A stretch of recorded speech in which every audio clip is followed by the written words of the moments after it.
તાલુકામાં ભૂકંપ આવ્યો. આ નીચે પડે ને ભાઈ મળ્યા જેવો નીચે પડી ગયા છે. 3-4 બચી ગયા, સારું કહેવાય. ટાંકો ડાયરેક્ટ નીચે પડ્યો. ચાલો, રાપર તાલુકામાં ભૂકંપ આવ્યો. કાકા હવે કેવું લાગે?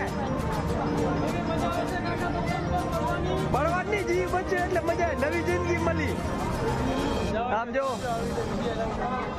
ખબર પડે સરકારને, વિડીયો ઉતારવા પડે. આ ટાંકો ધસી ગયો છે, સારું કોઈનું જીવ ના ગયું, બચી ગયા બધા. ઉપરવાળાની આ બધી હવે જીવ લઈને વાત સાચી.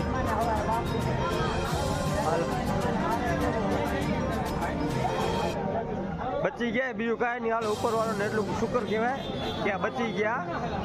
અંદર તો કોઈ નથી ને. હાલો,